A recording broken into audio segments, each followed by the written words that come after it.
नमस्कार साथियों, Bharat vision academy में आप सभी साथियों का स्वागत है। दोस्तों, मैं आपको पिछले वीडियो में बेसिक ज्यामिति पढ़ा रहे थे, ठीक है। जो बेसिक ज्यामिति का जो बेसिक टर्म होता है उसको मैं आपको व्याख्या करके बता रहा था। तो चलिए, मैं आज भी मतलब जो ज्यामिति का बेसिक टर्म होता है, ज्यामिति का जो बेसिक टर्म होता है उसके बारे में आज इस क्लास को कंटिन्यू रखता हूँ, ठीक है। तो चलिए, मैं आपको बेसिक ज्यामिति में अगर कल की बात करें तो मैं आपको ट्रायंगल के बारे में बताया था, ठीक है। ट्रायंगल यानी त्रिभुज के बारे में बताया था।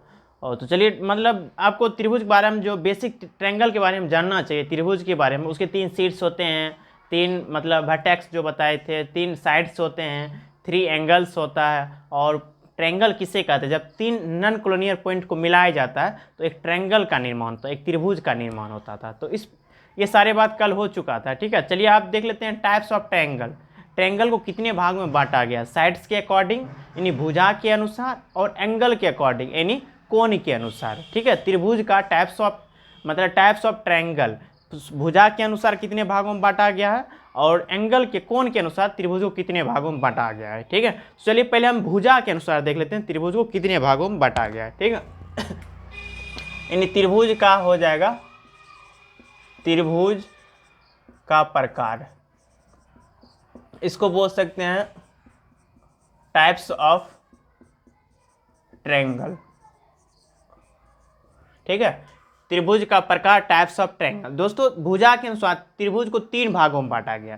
पहला की अगर बात करें, पहला हो जाएगा समबाहु त्रिभुज। समबाहु त्रिभुज, ठीक है, इसको बोलते हैं इक्विलैटरल ट्रायंगल। इक्विलैटरल ट्रायंगल, समबाहु त्रिभुज, इक्विलैटरल ट्रायंगल। दोस्तों, 3 भागों में इसको बांटा गया है: समबाहु त्रिभुज, समद्विबाहु त्रिभुज और विषमबाहु त्रिभुज। इक्विलैटरल ट्रायंगल, आइसोसेल्स ट्रायंगल, और इसको एस्केलिन ट्रायंगल बोलते हैं, विषमबाहु त्रिभुज को, ठीक है। तो इस 3 प्रकार में त्रिभुज को भुजा के अनुसार बांटा गया है। तो हम बारी बारी से हम लोग उसको डिफाइन करते हुए आगे बढ़ेंगे। इक्विलैटरल ट्रायंगल, समबाहु त्रिभुज किसको कहते हैं, इसको फिगर से हम दिखाते हैं, ठीक है। ये रहा एक, ठीक है। चलिए, ये दोस्तों ये जो बना रहे हैं यहाँ पर इक्विलैटरल ट्रायंगल है, ठीक है। इसका सभी साइड यहाँ पर मैं इक्वल किया हूँ। इसका नाम दे दीजिए ए, बी और सी। तो त्रिभुज ए बी सी दोस्तों एक समबाहु त्रिभुज हो गया। अब इसको डिफाइन करें तो जिस त्रिभुज की तीनों भुजाएं बराबर होती है, चूंकि भुजा 3 होती है तो तीनों भुजाएं आपस में क्या होगा, एक दूसरे का बराबर होगा। सभी भुजाएं यानी सभी मतलब 3 भुजाएं, तो तीनों साइड जो होगा इक्वल होगा, समान होगा, बराबर होगा, तो उसे हम समबाहु त्रिभुज बोलेंगे। ए बी बराबर बी सी होगा, बी सी बराबर ए सी होगा या सी ए होगा, यानी तीनों जो भुजा होगा आपस में सब एक दूसरे के बराबर होगा। तीनों ऑल साइड्स आर इक्वल्स, ठीक है, सभी भुजाएं आपस में बराबर होगा। तो ऐसे त्रिभुज को हम समबाहु त्रिभुज, इक्विलैटरल ट्रायंगल बोलते हैं, ठीक है। यानी इसका बोल सकते हैं ए बी बराबर बी सी बराबर ए सी, ठीक है। यानी त्रिभुज ए बी सी में, इन त्रिभुज ए बी सी में, ठीक है। तो त्रिभुज ए बी सी में ए बी बराबर बी सी बराबर ए सी, ये तीनों भुजाएं आपस में एक दूसरे के क्या है, बराबर। तो ऐसे त्रिभुज को दोस्तों हम बोलते हैं समबाहु त्रिभुज, इक्विलैटरल ट्रायंगल बोलते हैं, ठीक है। तो सभी भुजाएं आपस में बराबर होगी, क्योंकि भुजा 3 होती है, तीनों भुजाएं आपस में एक दूसरे के क्या होंगे, बराबर होंगे। तो ऐसे त्रिभुज को समबाहु त्रिभुज, इक्विलैटरल ट्रायंगल बोलते हैं, ठीक है। दोस्तों, दूसरा त्रिभुज की बात करें तो दूसरा त्रिभुज यहां पर बनाते हैं। तो दूसरा त्रिभुज मेरा हो जाएगा आइसोसेल्स ट्रायंगल, समद्विबाहु त्रिभुज, ठीक है। आइसोसेल्स समद्विबाहु त्रिभुज, समद्विबाहु त्रिभुज, समद्विबाहु त्रिभुज, ठीक है। Isosceles triangle, isosceles triangle. दोस्तों, आइसोसेल्स ट्रायंगल समद्विबाहु त्रिभुज के समद्विबाहु, जिसका 2 भुजाएं आपस में बराबर होगा, ठीक है। फिगर के माध्यम से इसको देखते हैं, जिसका 2 भुजाएं आपस में क्या हो, बराबर होना चाहिए, ठीक है। देखिए, 2 भुजाएं इसका बराबर कर देते हैं।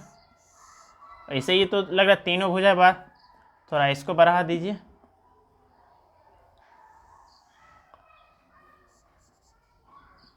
ठीक है। इसको भी थोड़ा इसको एक्सटेंड कर देते हैं दोस्तों। ये भुजा और ये भुजा बराबर कर दिए, ठीक है। इसको थोड़ा और बड़ा कीजिए। ये दोनों भुजाएं बराबर हो जाएगा। इसका नाम दे दीजिए ए बी और सी। तो जिस त्रिभुज की दो भुजाएं आपस में बराबर हो, समद्विबाहु, दो भुजाएं आपस में क्या होना, सम होना चाहिए।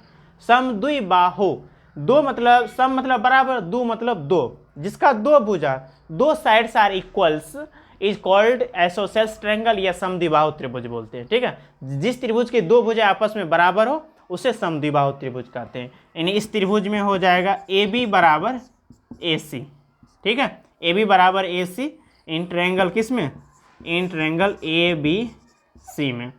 तो ए बी सी में, ट्रायंगल ए बी सी में ए बी बराबर हो गया ए सी। तो इस प्रकार के त्रिभुज को हम बोलेंगे समद्विबाहु त्रिभुज। चलिए दोस्तों, तीसरा त्रिभुज हो जाएगा विषमबाहु त्रिभुज, उसको देख लेते हैं, ठीक है। विषमबाहु त्रिभुज क्या होता है, चलिए विषमबाहु त्रिभुज, विषमबाहु त्रिभुज, विषमबाहु त्रिभुज बनाते हैं दोस्तों। विषमबाहु, तीसरा त्रिभुज विषमबाहु त्रिभुज, ठीक है। इसको बोलते हैं एस्किलीन ट्रायंगल, एस्किलीन ट्रायंगल, ठीक है। विषमबाहु त्रिभुज एस्किलीन ट्रायंगल, जिसका कोई भी भुजा आपस में बराबर नहीं हो, तीनों साइड अलग अलग टाइप का होगा, अलग अलग प्रकार, डिफरेंट होगा, भिन्न होगा, तो ऐसे त्रिभुज को हम बोलेंगे विषमबाहु त्रिभुज। जिसका कोई भी भुजा आपस में बराबर ना हो, तीन साइड होता है, तीनों डिफरेंट साइज का होगा, डिफरेंट टाइप का होगा, अलग अलग होगा, भिन्न भिन्न प्रकार का होगा, ठीक है। तो ऐसे त्रिभुज को हम बोलेंगे विषमबाहु त्रिभुज। चलिए दोस्तों, ऐसा बना लेते हैं, देखिए, चलिए ऐसा कर लेते हैं। ये तीनों भुजा अलग अलग टाइप का होगा, ठीक है। ना ए बी बराबर होगा बी सी, ना बी सी बराबर होगा ए सी, in triangle A B C में, ठीक है। ए बी ना बी सी के बराबर होगा ना ए सी के बराबर। ये तीनों जो है तीन टाइप का हो गया, तीनों साइड थ्री टाइप का होगा, अलग अलग भिन्न भिन्न प्रकार का होगा। तो ऐसे त्रिभुज को हम बोलेंगे विषमबाहु त्रिभुज, एस्किलीन ट्रायंगल। तो दोस्तों, आज समझ गए होंगे कि साइड के अनुसार त्रिभुज तीन प्रकार का होता है, समबाहु त्रिभुज, समद्विबाहु, विषमबाहु त्रिभुज। तो ठीक है दोस्तों, मैं उम्मीद करता हूँ आज का जो क्लास था टाइप्स ऑफ ट्रायंगल, त्रिभुज के प्रकार कितने होते हैं, और उसको आज मैं आपको एक्सप्लेन करके बताया। तो उम्मीद करते हैं आज का क्लास आपको अच्छी तरह समझ में आ गया हो। ठीक है दोस्तों, खुश रहिए, मस्त रहिए, धन्यवाद।